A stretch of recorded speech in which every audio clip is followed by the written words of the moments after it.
പണിമുടക്കിൽ നമ്മുടെ രാജ്യത്ത്, നമ്മുടെ പ്രദേശത്ത് മുഴുവൻ ആളുകളുടെയും പങ്കാളിത്തം ഉണ്ടാകണം എന്നതാണ് ഇവിടെ അഭ്യർത്ഥിക്കുന്നത്. ഈ യോഗത്തിന്റെ അധ്യക്ഷനായിട്ട് MS മണിയനെ ക്ഷണിക്കുന്നു. യോഗത്തിന് സഹകരണം പറഞ്ഞതിന് വേണ്ടി KHSയുടെ പഞ്ചായത്ത് സെക്രട്ടറി ബിജോയ് ഉദ്ഘാടനം ചെയ്തു.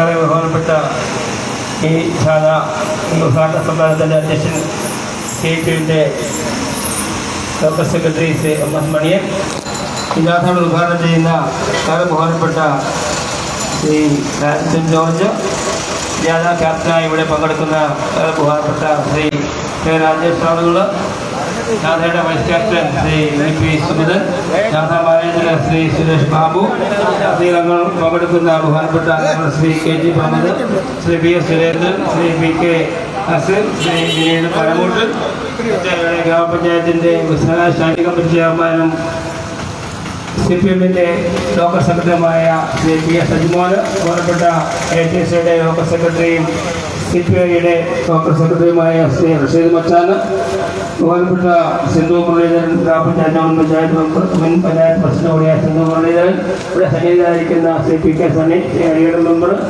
മറ്റ് ബഹുമാനപ്പെട്ട ഈ യോഗത്തെ സംബന്ധിക്കുന്ന ബഹുമാനപ്പെട്ട തൊഴിലാളികളെ, ഇടക്കാലത്ത് നല്ലവരായ ജനാധിപത്യ വിശ്വാസികളെ, തൊഴിലാളി സുഹൃത്തുക്കളെ, നമുക്കറിയാം ജൂലൈ മാസം 9 നടക്കുന്ന ദേശീയ പണിമുടക്കിൻ്റെ പ്രചരണാർത്ഥമാണ് ഇവിടെ ഈ ജാഥ എന്നിവിടെ ആരംഭിക്കുന്നത്.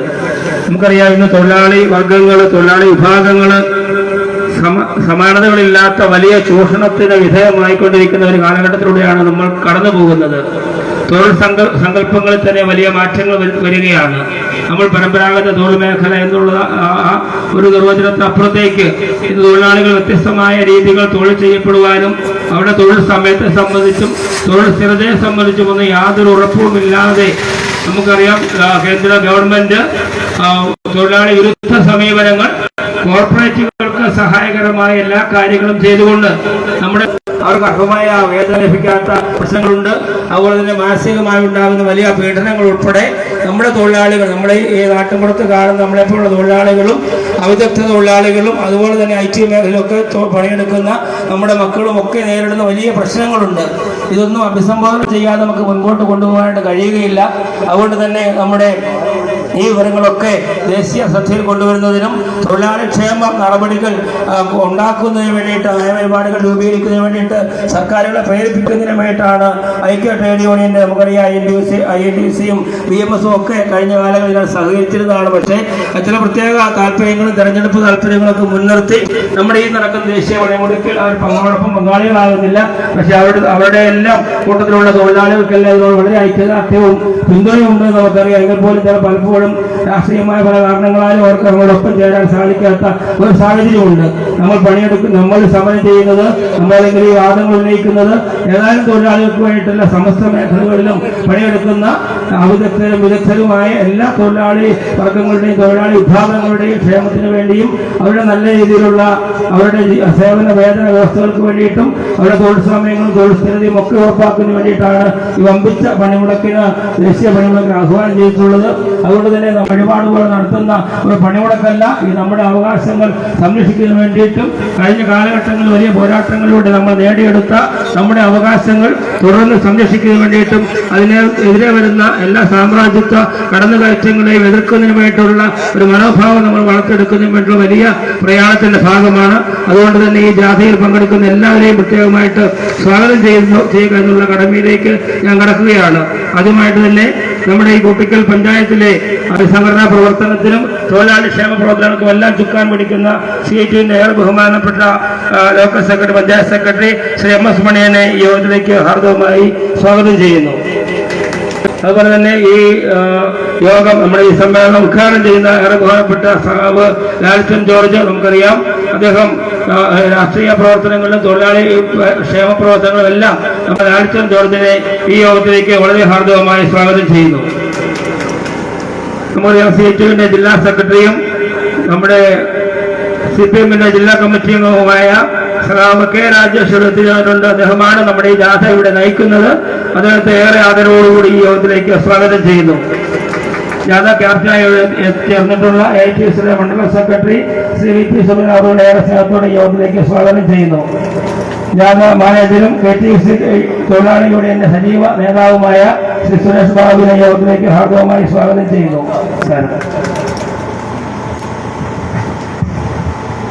യോഗം ഉദ്ഘാടനം ചെയ്യുന്നതിന് വേണ്ടി CITUവിന്റെ കോട്ടയം ജില്ലാ വൈസ് പ്രസിഡന്റ് സഖാവ് ലാലിറ്റിൻ ജോർജിനുള്ള ആദരവും ക്ഷണിക്കുന്നു. യോഗാധ്യക്ഷൻ, ജാഥയുടെ പ്രിയപ്പെട്ട ക്യാപ്റ്റൻ സഖാവ് രാജേഷ്, വേദിയിലിരിക്കുന്ന ട്രേഡ് യൂണിയൻ പ്രസ്ഥാനത്തിൻ്റെ പ്രിയങ്കരായ നേതാക്കന്മാരെ, പ്രിയ സഹോദരിമാരെ, സുഹൃത്തുക്കളെ, സഖാക്കളെ, ഇന്ത്യയിലെ തൊഴിലാളി വർഗ പ്രസ്ഥാനങ്ങൾ ചരിത്രത്തിലെ ഏറ്റവും വലിയ പണിമുടക്കുമായി ബന്ധപ്പെട്ട് 9-ാം തീയതി നമ്മുടെ രാജ്യമാകെ സ്തംഭിപ്പിക്കുകയാണ്. കഴിഞ്ഞ 11 വർഷക്കാലമായി ഈ രാജ്യം ഭരിച്ചുകൊണ്ടിരിക്കുന്ന നരേന്ദ്രമോദി ഗവൺമെന്റിന്റെ തൊഴിലാളി വിരുദ്ധ നയങ്ങൾക്കെതിരായിട്ടുള്ള രാജ്യവ്യാപകമായ പോരാട്ടങ്ങൾ നമ്മുടെ നാടിന് മുമ്പിൽ നടക്കുകയാണ്. ഈ പോരാട്ടത്തിൽ ഇന്ത്യയിലെ ഇടതുപക്ഷ മതനിരപേക്ഷ പ്രസ്ഥാനങ്ങളും INTUC പോലെയുള്ള പ്രസ്ഥാനങ്ങളും പണിമുടക്കുന്നുണ്ട് എന്നാണ് അവർ പറയുന്നത്. ഇന്ത്യയിലെ തൊഴിലാളികളെ ബാധിക്കുന്ന ഒട്ടനവധി നിയമങ്ങൾ കാലോചിതമായി പരിഷ്കരിക്കേണ്ടതുണ്ട്. എന്നാൽ തൊഴിലാളികളുടെ അവകാശങ്ങൾ സംരക്ഷിക്കുന്ന നിയമങ്ങളൊന്നും പരിഷ്കരിക്കുന്നില്ല എന്ന് മാത്രമല്ല, ഇന്ത്യയിലെ തൊഴിലാളി വർഗത്തിന്റെ ചെറുത്തുനിൽപ്പിനെയും പോരാട്ടത്തെയും തകർക്കുന്ന തരത്തിലുള്ള കരിനിയമങ്ങൾ ലേബർ കോഡിന്റെ പേരിൽ ഈ രാജ്യത്തെ തൊഴിലാളി വർഗത്തിന്റെ തലയിൽ അടിച്ചേൽപ്പിക്കുകയാണ്. ഇന്ത്യ എന്ന മഹത്തായ രാജ്യം, ഈ രാജ്യത്ത് പൊതുമേഖലയെ സംരക്ഷിക്കുക എന്നുള്ള നയം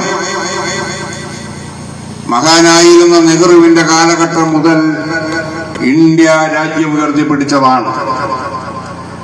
എന്നാൽ പിന്നീട് നരസിംഹറാവുവിന്റെ കാലഘട്ടമാകുമ്പോഴേക്കും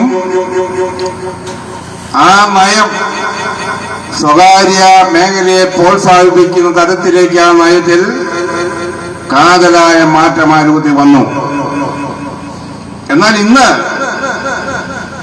ഇന്ത്യയിലെ വൻകിട വ്യവസായ ശാലകളെല്ലാം വിദേശ കുത്തക കമ്പനിക്കും ഇന്ത്യൻ കുത്തക കമ്പനിക്കും തീരെഴുതുന്ന വിൽക്കുന്ന നയം നമ്മുടെ രാജ്യത്ത് അതിശക്തമായി നടപ്പാക്കിക്കൊണ്ടിരിക്കുകയാണ്. ഈ നയത്തിനെതിരായി ഇന്ത്യ മഹാരാജ്യത്ത് ഇന്ത്യയിലെ തൊഴിലാളി വർഗം ചെറുതും വലുതുമായിട്ടുള്ള പോരാട്ടങ്ങൾ നിരവധി സന്ദർഭങ്ങളിൽ നടന്നു കഴിഞ്ഞു. എന്നാൽ ആ പോരാട്ടങ്ങളെയെല്ലാം തകർക്കുന്ന നയസമീപനമാണ് മോദിയുടെ ഗവൺമെന്റ് രൂപത്തിൽ നടപ്പാക്കുന്നത്. ഏഷ്യയിലെ തന്നെ ഏറ്റവും സമ്പന്നമായ പൊതുമേഖലാ സ്ഥാപനമാണ് റെയിൽവേ. റെയിൽവേ സ്റ്റേഷനുകൾ വരെ കുത്തക മുതലാളിമാർക്ക് തീരെഴുന്ന നയം ഒന്നൊന്നായി നടപ്പാക്കിക്കൊണ്ടിരിക്കുകയാണ്. ഈ രംഗത്ത് റെയിൽവേ സ്റ്റേഷനും റെയിൽവേ പാളങ്ങളും തീരെഴുതുകയാണ്. ഇവിടെയൊക്കെ തൊഴിലാളികളുടെ ചെറുത്തുനിൽപ്പിനെ, പോരാട്ടത്തെ അംഗീകരിക്കാത്ത നിലയിൽ ഭരണാധികാരി വർഗം അവരുടെ നയങ്ങൾ നടപ്പാക്കിക്കൊണ്ടിരിക്കുകയാണ്. ഇന്ത്യയിലെ വിമാനത്താവളങ്ങൾ, തിരുവനന്തപുരം വിമാനത്താവളമടക്കം ഇന്ത്യൻ കുത്തക കമ്പനിക്ക് തുച്ഛമായ തുകയ്ക്ക് വിൽക്കുകയാണ്. 38 ലക്ഷം ചെറുകിട വ്യവസായശാലകൾ ഇന്ന് രാജ്യത്ത് മോദി ഗവൺമെന്റിന്റെ നയം മൂലം അടച്ചുപൂട്ടപ്പെട്ടു. ആ തൊഴിൽശാലകളിൽ പണിയെടുക്കുന്ന കോടിക്കണക്കിന് തൊഴിലാളികൾ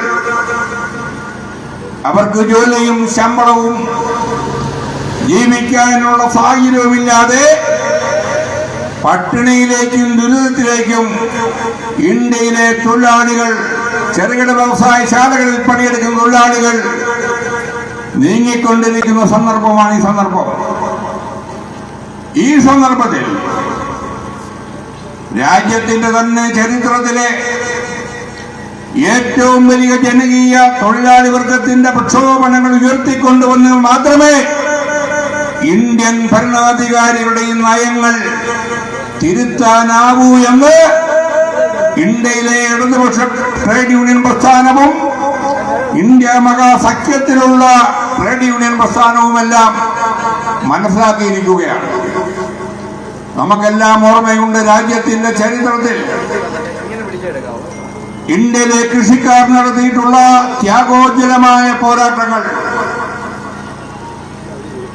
538 ധീരന്മാരായ പോരാളികളുടെ ഹൃദയരക്തം കൊണ്ട് ഈ നാടിനു മുമ്പിൽ ഉയർത്തിക്കൊണ്ടുവന്ന മഹത്തായ കർഷക പ്രക്ഷോഭണം.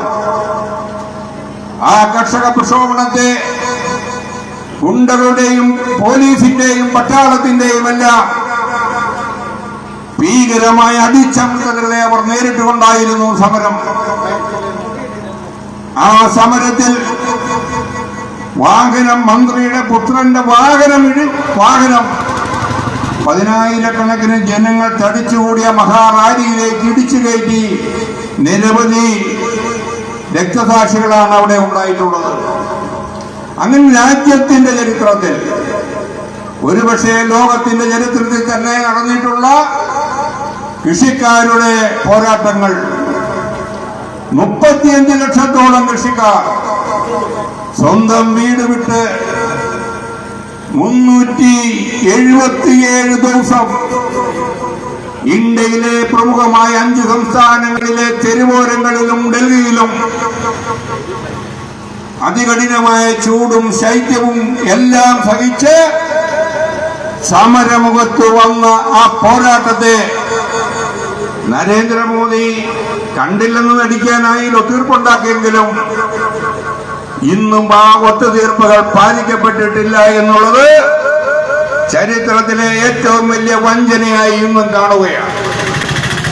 ഈ സന്ദർഭത്തിലാണ് അതേപോലെ ഇന്ത്യയിലെ കൃഷിക്കാരെയും യുവജനങ്ങളെയും വിദ്യാർത്ഥികളെയും എല്ലാ ജനവിഭാഗങ്ങളെയും കൂട്ടുപിടിച്ചുകൊണ്ട് ഐതിഹാസികമായിട്ടുള്ള പോരാട്ടത്തിന് ഇന്ത്യയിലെ ട്രേഡ് യൂണിയൻ പ്രസ്ഥാനങ്ങൾ ചരിത്രത്തിൽ ആ പോരാട്ടം ഇടം നേടുന്ന തരത്തിൽ ഈ രാജ്യത്ത് അത്തരം പോരാട്ടത്തിന്റെ തുടക്കമാണ് കോടിക്കണക്കിന് തൊഴിലാളികൾ പങ്കെടുക്കുന്ന 9-ാം തീയതിത്തെ രാജ്യവ്യാപകമായ പ്രക്ഷോഭണം. ഈ പ്രക്ഷോഭണത്തിന്റെ ജനകീയ സന്ദേശങ്ങൾ ഉയർത്തിക്കൊണ്ടാണ് CITയുടെ ജില്ലാ ജോയിന്റ് സെക്രട്ടറി സഖാവ് രാജേഷിന്റെ നേതൃത്വത്തിലുള്ള ജാഥ ഇന്നിവിടെ ആരംഭിക്കുന്നത്. ദീർഘമായ ഒരു പ്രസംഗത്തിന് ഞാൻ തുനിയുന്നില്ല. ജാഥ ക്യാപ്റ്റൻ ഈ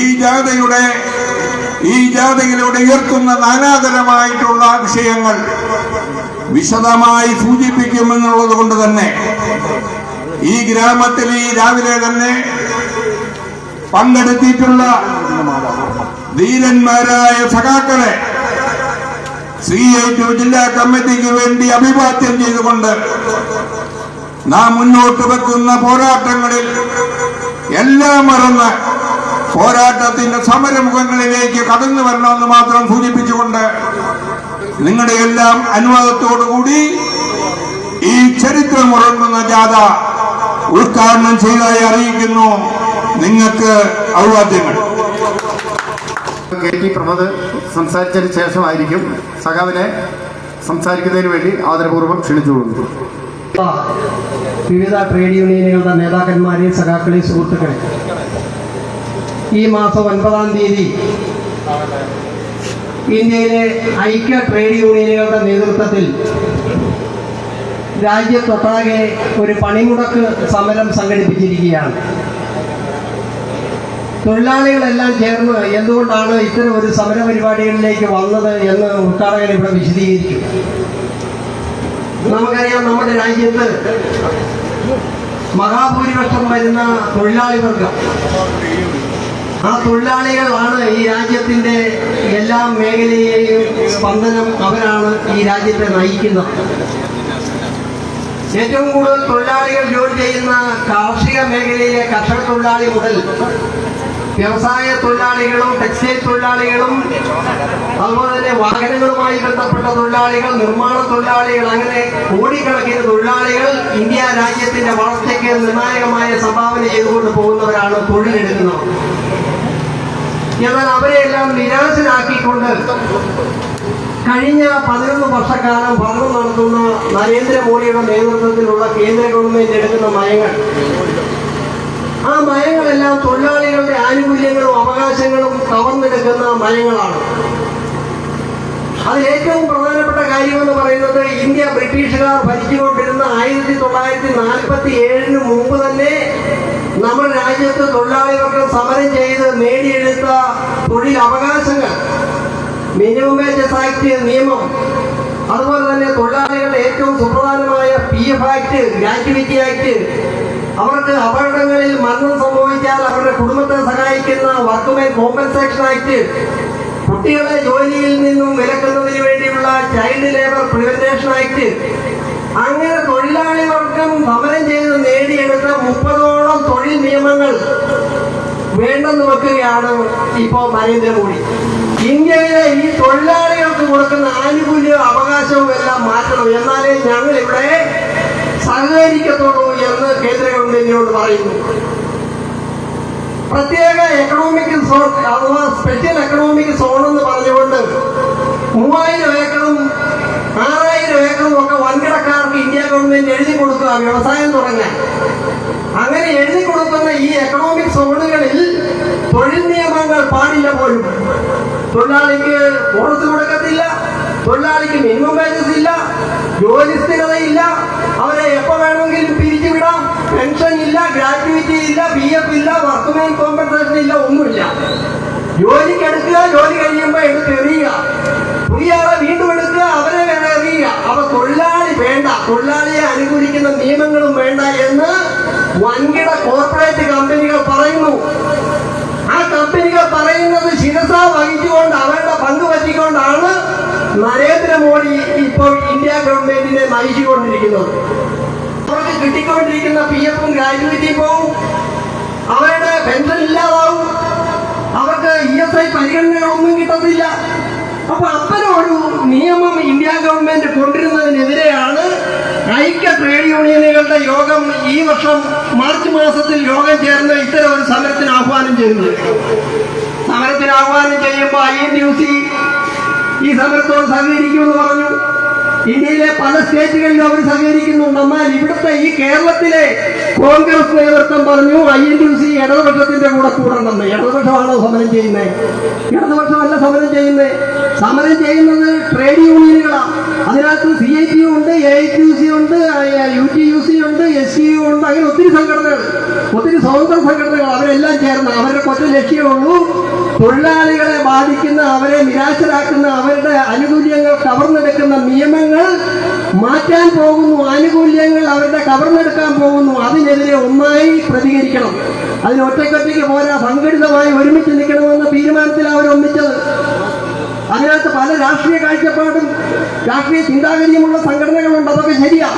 പക്ഷെ ഇവിടെ ഐക്യ ട്രേഡ് യൂണിയനുകളുടെ താല്പര്യം തൊഴിലാളികളുടെ സർവതോന്മുഖമായ വികസനം മാത്രമാണ്, അവരുടെ പുരോഗതിയാണ്, അവരുടെ തൊഴിൽ നിയമങ്ങൾ സംരക്ഷിക്കലാണ്. ഭക്ഷ്യമേഖലയിൽ പണിയെടുക്കുന്ന തൊഴിലാളികൾ തൊഴിൽ നിന്നൊന്ന് വിട്ടുനിൽക്കും.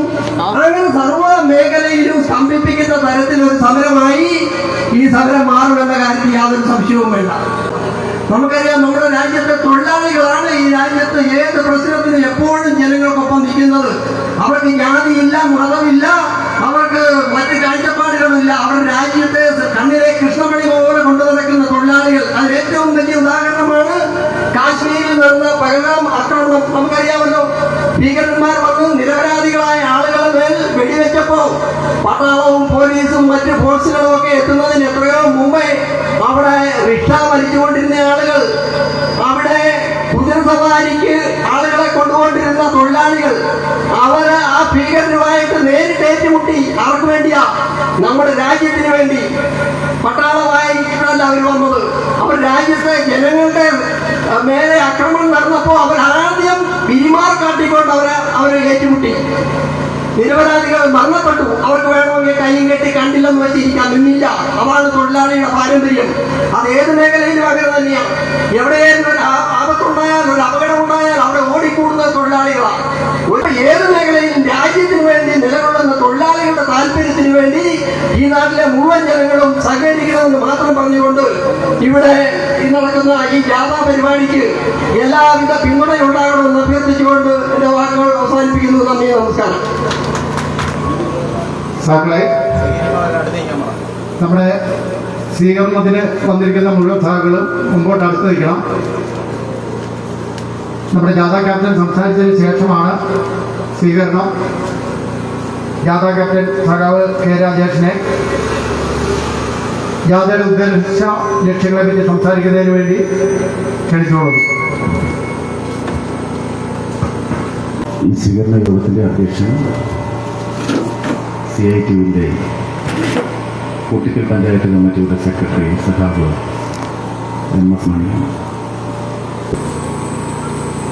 ഇന്ത്യയിലെ സംഘടിത തൊഴിലാളി പ്രസ്ഥാനങ്ങളാകെ, ഇന്ത്യയിലെ മുഴുവൻ തൊഴിലാളി സംഘടനകളും BMS ഒഴികെ ഈ രാജ്യം ദർശിക്കുന്ന ഐതിഹാസികമായ ഒരു പൊതു പണിമുടക്കിന് ആഹ്വാനം ചെയ്തിരിക്കുകയാണ്. ഈ രാജ്യത്തെ സകല ജനാധിപത്യ വിശ്വാസികളും തൊഴിലാളികളും ജൂലൈ 9 ഇന്ത്യ രാജ്യത്തെ സംയുക്ത ട്രേഡ് യൂണിയനുകൾ ആഹ്വാനം ചെയ്തിട്ടുള്ള ദേശീയ പണിമുടക്കിൽ പങ്കാളികളാകണമെന്നും പിന്തുണയ്ക്കണമെന്നും അതിൻ്റെ ഭാഗമായി ജൂലൈ 8 സംഘടിപ്പിച്ചിട്ടുള്ള പ്രതിഷേധ പ്രകടനത്തിലും ജൂലൈ 9 രാജ്യവ്യാപകമായി സംഘടിപ്പിക്കുന്ന കേന്ദ്ര സർക്കാർ ഓഫീസിന് മുന്നിലേക്കുള്ള പ്രതിഷേധ മാർച്ചും വിജയിപ്പിക്കണമെന്നും അഭ്യർത്ഥിച്ചുകൊണ്ടാണ് വിവിധ മണ്ഡലം കമ്മിറ്റികളുടെ നേതൃത്വത്തിൽ സംയുക്ത ട്രേഡ് യൂണിയനുകൾ, അതിൽ CITUവും AITUCയും KTUCയും HMSഉം അടക്കമുള്ള നിരവധി ട്രേഡ് യൂണിയനുകൾ അംഗങ്ങളായിട്ടുള്ള പ്രചരണ ജാഥകൾ സംഘടിപ്പിക്കുന്നു. ഭാഗമായി 4 ലേബർ കോഡുകളിലാക്കി ഇന്ത്യയിലെ തൊഴിൽ നിയമങ്ങൾ ചുരുക്കി സംഗ്രഹിച്ച് ഇന്ത്യൻ പാർലമെന്റ് അവതരിപ്പിച്ച് പാർലമെന്റിൽ അവർക്കുള്ള ഭൂരിപക്ഷം ഉപയോഗപ്പെടുത്തിക്കൊണ്ട് അംഗീകരിച്ചു. സാധാരണഗതിക്ക് ഇന്ത്യൻ പാർലമെന്റിനകത്ത് ഒരു ബില്ല് ഭരണകക്ഷി സർക്കാർ അവതരിപ്പിച്ച് അംഗീകാരം നേടിയാൽ അത് ഉടനെ നടപ്പിലാക്കുന്ന രീതിയാണുള്ളത്. എന്നാൽ നരേന്ദ്രമോദി സർക്കാർ ഇന്ത്യൻ പാർലമെന്റിനകത്ത് അവതരിപ്പിച്ച് അവരുടെ ഭൂരിപക്ഷം ഉപയോഗിച്ചുകൊണ്ട് ഏകപക്ഷീയമായി അംഗീകരിച്ചെടുത്ത ഇന്ത്യൻ പാർലമെന്റിനകത്തും പുറത്തുമുള്ള രാജ്യത്തെ മഹാഭൂരിപക്ഷം വരുന്ന രാഷ്ട്രീയ കക്ഷികളുടെയും ട്രേഡ് യൂണിയനുകളുടെയും ജനാധിപത്യ വിശ്വാസികളുടെയും നിരവധിയായ പ്രതിഷേധങ്ങളെയും പ്രതിരോധങ്ങളെയും എല്ലാം അവഗണിച്ചുകൊണ്ട് പാർലമെന്റിലെ ഭൂരിപക്ഷം എന്ന സാങ്കേതിക സംവിധാനം ഉപയോഗിച്ചുകൊണ്ട് അവർ അംഗീകരിച്ച 4 ലേബർ കോഡുകൾ ഇതുവരെയും നടപ്പാക്കിയിട്ടില്ല നമ്മുടെ രാജ്യത്ത്.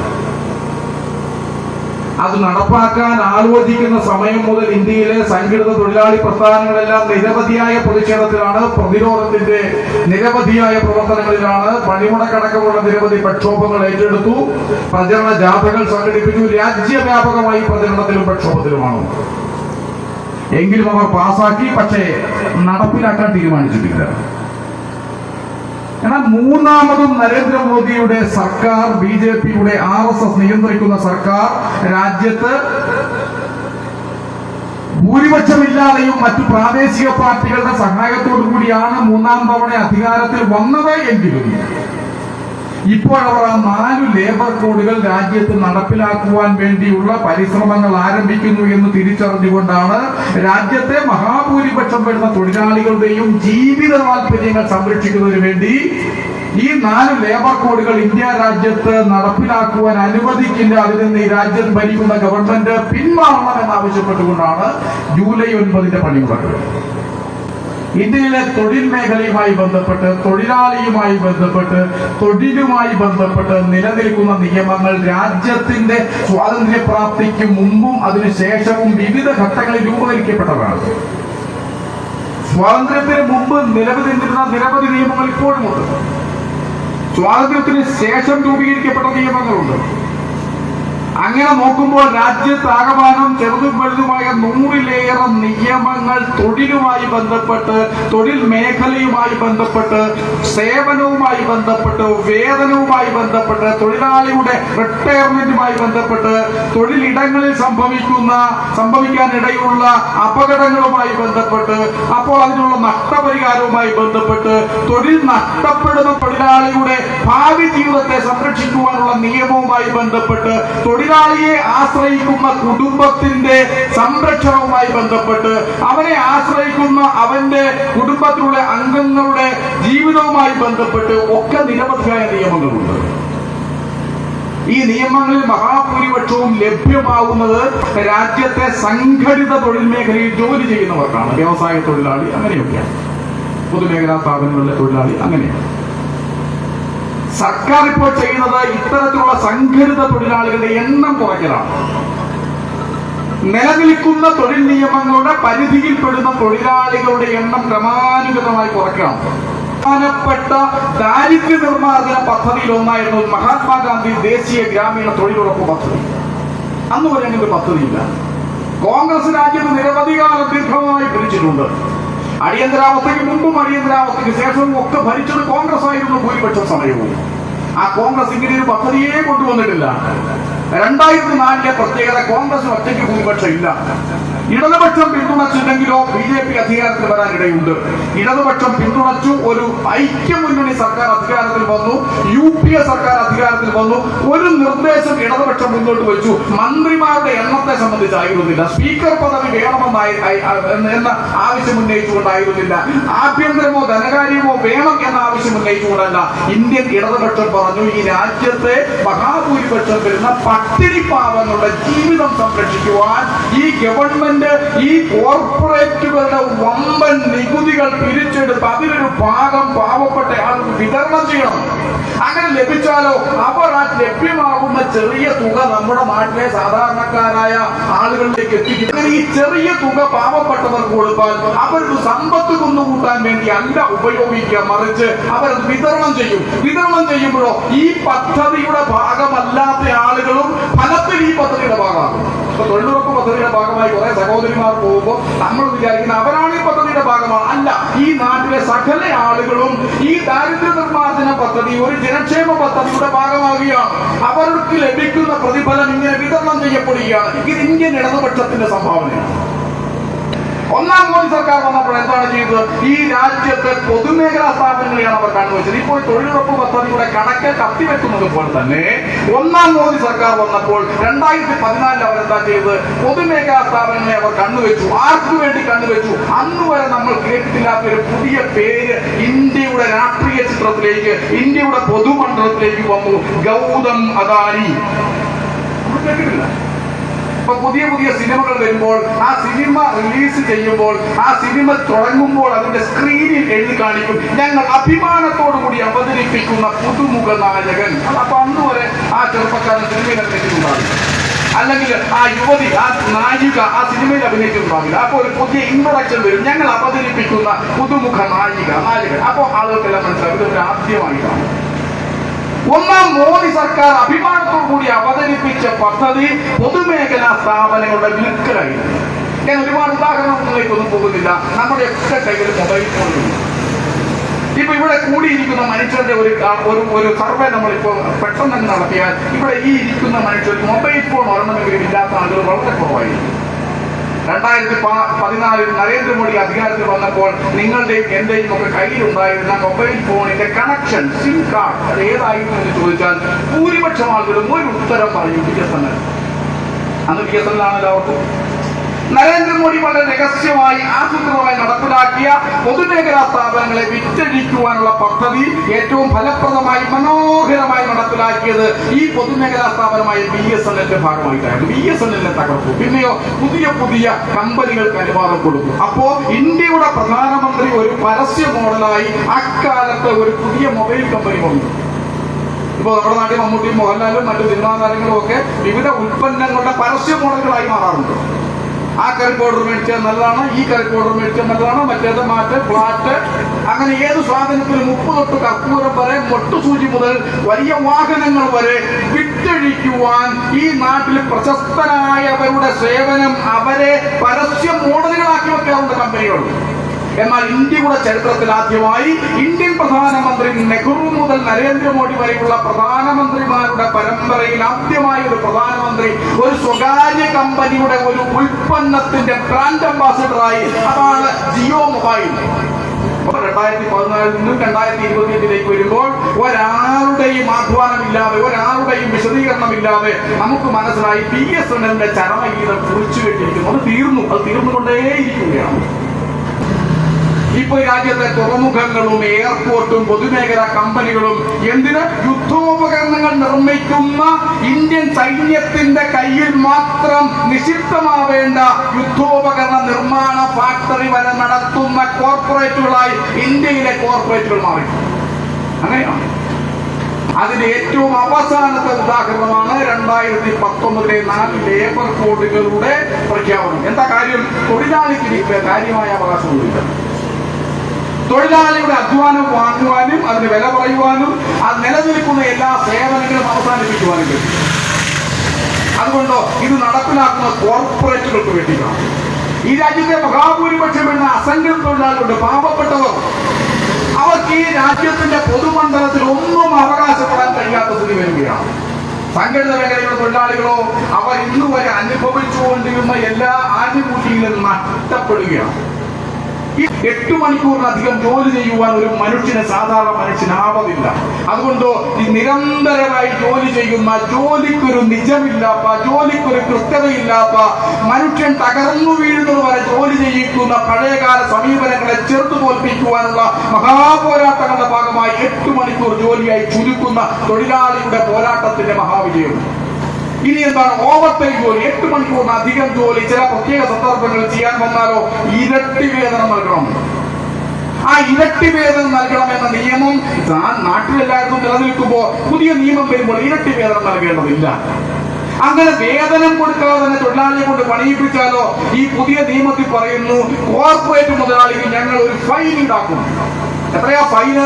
ഈ വേതനം കൊടുക്കുന്നതിന്റെ 4/1 ഫൈനായി നിജപ്പെടുത്തിയിരിക്കുന്നത്. എന്ന് പറഞ്ഞാൽ 1000 രൂപ ഒരു തൊഴിലാളിക്ക് അധികമായി കൊടുക്കേണ്ടതുണ്ടെങ്കിൽ അത് കൊടുക്കാതിരുന്നാൽ കോർപ്പറേറ്റ് കമ്പനികൾക്ക് വരുന്ന ഫൈൻ 250 രൂപയായിരിക്കും. എത്ര സന്തോഷമായിരിക്കും! എത്ര സന്തോഷകരമായ ഫൈനായിരിക്കും അത്. പുതിയ ലേബർ കോഡിൽ പറയുന്നു തൊഴിലാളികൾ സംഘടിതമായി പ്രതിഷേധത്തിന് വന്നാൽ അത് പ്രതിഷേധമായിട്ടല്ല ക്രിമിനൽ കുറ്റമായി ഞങ്ങൾ കാണും. ഇപ്പോ IPC പോയി BNS ആയി, ഭാരതീയ ന്യായ സംഹിത. ആ ഭാരതീയ ന്യായ സംഹിതയിൽ 111 വകുപ്പിൽ പറയുന്നത് എന്താണ്?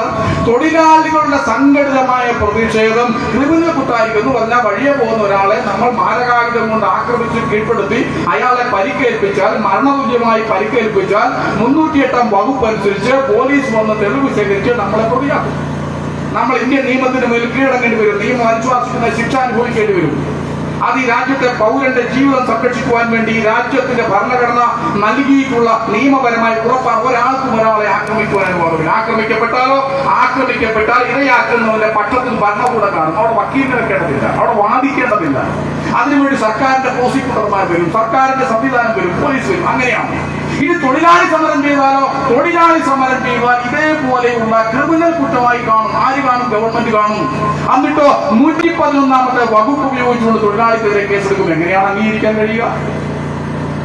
ഇന്നലെ വരെ ഈ രാജ്യത്തെ തൊഴിലാളികൾ അവന്റെ ജീവരക്തം കൊണ്ട് നേടിയ അവകാശങ്ങൾ അദാനിയെ പോലെയുള്ള അംബാനിയെ പോലെ കോർപ്പറേറ്റ് മുതലാളിമാരുടെ വ്യവസായശാലകളിൽ വന്നാൽ ആ കോർപ്പറേറ്റുകൾ തീരുമാനിക്കുന്ന ആളുകൾ, നമ്മൾ വിചാരിക്കും പാവപ്പെട്ട തൊഴിലെടുക്കുന്ന ഈ ചുമട് തൊഴിലാളി, അപ്പുറത്തെ റബ്ബർ തോട്ടത്തിൽ പണിയെടുക്കുന്ന എസ്റ്റേറ്റുകൾ പണിയെടുക്കുന്ന തൊഴിലാളി, അങ്ങനെയൊന്നുമല്ല. അന്നാ സെബാസ്റ്റ്യൻ എന്ന പേര് നമ്മൾ പറഞ്ഞിട്ടില്ല. അങ്കമാലിക്കാരി പെൺകുട്ടിയാണ്. ഇന്ത്യയിലെ IT കമ്പനിയിൽ ജോലി ചെയ്ത് സമ്മർദ്ദം താങ്ങാനാവാതെ തൂങ്ങി മരിച്ച 23-കാരിയായ മനോഹരിയായ ഒരു പെൺകുട്ടിയുടെ പേരാണ്. ചോര തുടിക്കുന്ന പ്രായത്തിലുള്ള ഒരു പെൺകുട്ടി ആത്മഹത്യ ചെയ്യുകയാണ്. എന്താ കാര്യം? നിവൃത്തിയിലെ ജീവിക്കുവാൻ. IT കമ്പനിയിലെ ആകർഷകമായ ശമ്പളമുള്ള നമ്മുടെ നാട്ടിലെ ആളുകളൊക്കെ പറയും കമ്പനിയിലാണ്, IT-യിലാണ്, ഇൻഫോ പാർക്കിലാണ്, അല്ലെങ്കിൽ അവിടെയുള്ള മറ്റു വലിയ കമ്പനികളിലാണ്. ആകർഷകമായ ശമ്പളമാണ്, എല്ലാ തരത്തിലുള്ള ജീവിത സൗകര്യങ്ങൾ ലഭിക്കുന്നു. അവർക്ക് പിടിച്ചു നിൽക്കാൻ കഴിയുന്നില്ല പല ആളുകൾക്കും. എന്താണ് കാര്യം? നിയമങ്ങൾ ഓരോ ദിവസവും മാറ്റുകയാണ്. കോർപ്പറേറ്റുകൾക്ക് അനുകൂലമായ നിയമങ്ങളാണ്. ഈ പാവപ്പെട്ട കുഞ്ഞുങ്ങൾ, MCA പാസ്സായ BTech കഴിഞ്ഞ കുഞ്ഞുങ്ങളെ അവരുടെ സത്തൂട്ടിയെടുക്കാൻ കഴിയുന്ന വിധത്തിലേക്ക് നിയമങ്ങൾ അടിച്ചേൽപ്പിക്കുമ്പോൾ ഒരു ട്രേഡ് യൂണിയൻ രൂപീകരിക്കാൻ പോലും കഴിയാത്ത നിലയിൽ രാജ്യത്തെ നിയമങ്ങൾ മാറ്റുകയാണ്. സംഘടിച്ചാൽ അപ്പൊ തന്നെ ശിക്ഷയാണ്. ഈ 4 ലേബർ കോഡുകൾ നടപ്പിലാക്കുവാനുള്ള ശ്രമത്തിനെതിരെയാണ് സമരം. അതുകൊണ്ട് ഈ സമരം ഈ രാജ്യത്തെ സകല മനുഷ്യർക്കും വേണ്ടിയുള്ളതാണ്. എന്തുകൊണ്ട്? പൊതുമേഖലയെ വിറ്റഴിക്കുന്ന, രാജ്യത്ത് വർഗീയ കാഴ്ചപ്പാടുകൾ നിരന്തരമായി വരുത്തുന്ന ഈ ഇടതുപക്ഷ പ്രസ്ഥാനങ്ങളെ പറ്റിയൊക്കെ തെറ്റായ വാർത്തകൾ നിരന്തരമായി. ഇപ്പൊ ഇന്നലെ മെഡിക്കൽ കോളേജിൽ ഒരു സംഭവം ഉണ്ടായി. എന്താ? 14-ാം വാർഡ് ഇടിഞ്ഞു വീഴുന്നൊരു വാർത്ത വന്നു. നമ്മൾ നോക്കിയപ്പോ 14-ാം വാർഡ് ഇടിഞ്ഞു വീണിട്ടുണ്ടോ? ഇല്ല. 14-ാം വാർഡായി പ്രവർത്തിക്കുന്ന പഴയ ഒരു കെട്ടിടം കാലപ്പഴക്കത്തെ തുടർന്ന് ഉപയോഗശൂന്യമായി മാറ്റിയിട്ടിരുന്നു. അതിന്റെ ഭാഗമായി പുതിയൊരു കെട്ടിടം മെഡിക്കൽ കോളേജിൽ നിർമ്മിച്ചിരുന്നു. ഈ പഴയ കെട്ടിടം ഇടിഞ്ഞു വീണു. നിർഭാഗ്യവശാൽ ആ പഴയ കെട്ടിടത്തിന്റെ ശുചിമുറി ഉപയോഗിക്കുവാൻ പോയ ഒരു സ്ത്രീ, ബിന്ദു എന്ന് പറയുന്ന ഒരു രോഗിയുടെ കൂട്ടിരിപ്പുകാരിയായ ഒരു സ്ത്രീ നിർഭാഗ്യവശാൽ മരണപ്പെടുവാനിടയായി ആ കെട്ടിടത്തിനിടയിൽ പെട്ടുപോയി. അത് ഏറ്റവും നിർഭാഗ്യകരമായ ദുഃഖകരമായ സംഭവമാണ്. പക്ഷേ നമ്മുടെ നാട്ടിലെ മാറ്റങ്ങൾ എങ്ങനെയാണ്? മെഡിക്കൽ കോളേജ് കെട്ടിടമാകി ഇടിഞ്ഞു വീണു. സർക്കാരിനെ ആകെ പ്രതികൂട്ടിലാക്കുന്ന നിലയിൽ അതിനെ വല്ലാതെ വക്രീകരിക്കുമ്പോൾ കാലപ്പഴക്കം കൊണ്ട് ആ വാർഡിന്റെ ഉപയോഗം നിർത്തിവെച്ച് പുതിയ കെട്ടിടം പണിത് ആ വാർഡ് കൂട്ടിയിട്ട് ഇതിനെപ്പറ്റി ഒന്നും പറയുന്നില്ല. എന്താ പറയാത്തത്? കേരളത്തിലെ ഇടതുപക്ഷ ഗവൺമെന്റിന്റെ നേതൃത്വത്തിൽ നേടിയെടുത്ത, ആരോഗ്യരംഗത്ത് നേടിയെടുത്ത ഹൃദയമാറ്റ ശസ്ത്രക്രിയ ഉൾപ്പെടെ നടത്തുന്ന കോട്ടയം മെഡിക്കൽ കോളേജ്, കേരളത്തിന്റെ മെഡിക്കൽ കോളേജുകളിൽ മുൻകാലത്ത് ഉമ്മൻചാണ്ടിയുടെ കാലത്ത് ആധുനിക സൗകര്യങ്ങളുടെ പേരിൽ നക്ഷത്ര പദവി അലങ്കരിച്ചിരുന്ന super star, multi star medical കോളേജുകൾ, സ്വകാര്യ മെഡിക്കൽ കോളേജുകൾ നടന്നിരുന്ന സർജറി ചികിത്സാ സംവിധാനങ്ങൾ ഇപ്പോൾ നമ്മുടെ മെഡിക്കൽ കോളേജ് നടക്കുന്നു. ഹൃദയമാറ്റ ശസ്ത്രക്രിയ നടക്കുന്നു, അവയവമാറ്റ ശസ്ത്രക്രിയകൾ നടക്കുന്നു, കിഡ്നി മാറ്റ ശസ്ത്രക്രിയകൾ നടക്കുന്നു. പക്ഷെ അതാകെ കുഴപ്പമാണ്, തകർച്ചയാണെന്ന് പ്രചരിപ്പിക്കുന്ന ഈ രാജ്യത്തെ സ്വകാര്യ മെഡിക്കൽ കോളേജുകളിൽ ലക്ഷക്കണക്കിന് രൂപ ചികിത്സാ ഫീസായി നിശ്ചയിക്കുവാൻ ഒരു മടിയുമില്ലാത്ത സ്വകാര്യ മെഡിക്കൽ കോളേജുകളെ സഹായിക്കലായിരിക്കും. അതാണ് നമ്മുടെ നാട്ടിലെ ചില മാധ്യമങ്ങൾ ചെയ്യുന്നത്.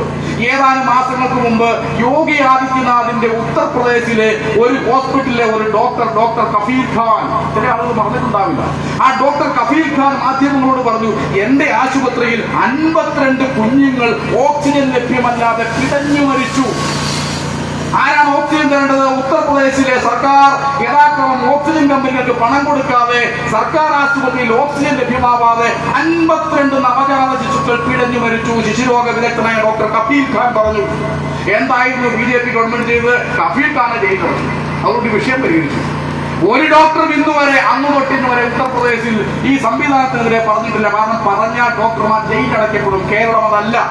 കേരളത്തിൽ ഡോക്ടർമാർക്കും ആതുര മേഖലയിൽ പ്രവർത്തിക്കുന്നവർക്കും പൊതുപ്രവർത്തകർക്കും ഒക്കെ അഭിപ്രായം പറയാം. ആ അഭിപ്രായത്തിന്റെ രൂപീകരണത്തിന്റെ ഭാഗമായി മുന്നേറുവാൻ കഴിയുന്ന ഒരു ആരോഗ്യ മേഖലയെ കാഴ്ചവെക്കുവാൻ കഴിഞ്ഞ ഗവൺമെന്റാണ്.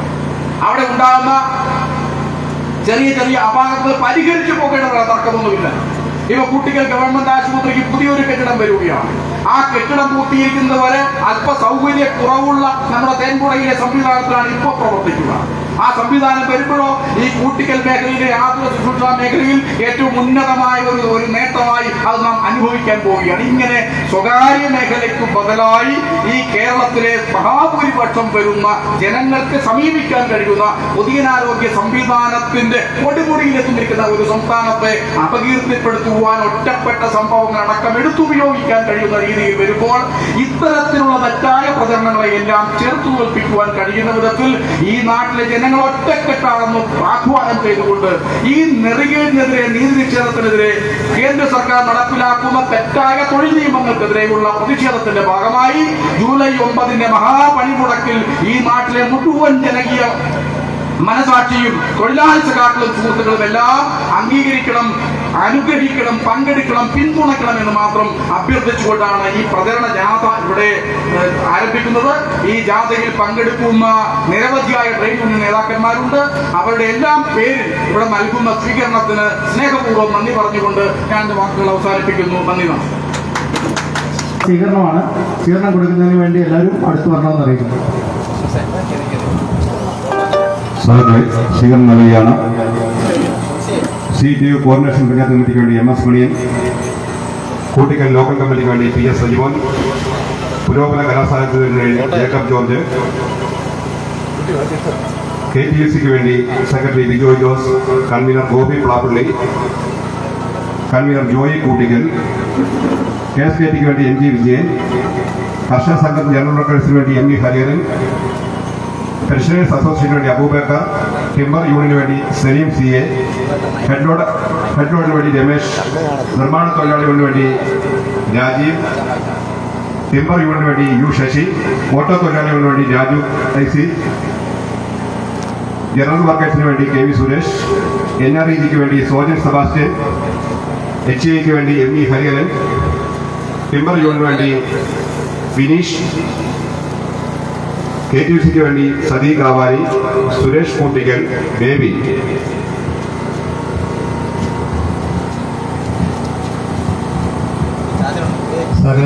KTUCകൾക്ക് അടുത്ത് നിൽക്കണം.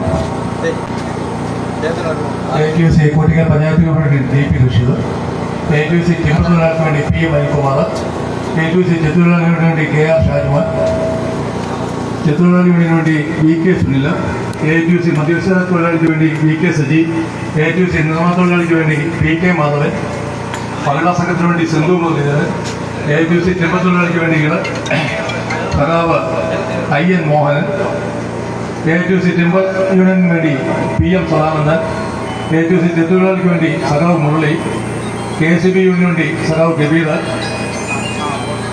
NREG KTUCക്ക് വേണ്ടി PK സതീഷ്, CPI ലോക്കൽ കമ്മിറ്റിക്ക് വേണ്ടി DV റോയി, CPI ഇളങ്കാട് ബ്രാഞ്ചിന് വേണ്ടി KN സുധാകരൻ, KTUC ചെത്തുതൊഴിലാളി യൂണിയന് വേണ്ടി KK ബിനു, KTUC ടിമ്പർ തൊഴിലാളി യൂണിയന് വേണ്ടി PM ഗംഗാധരൻ.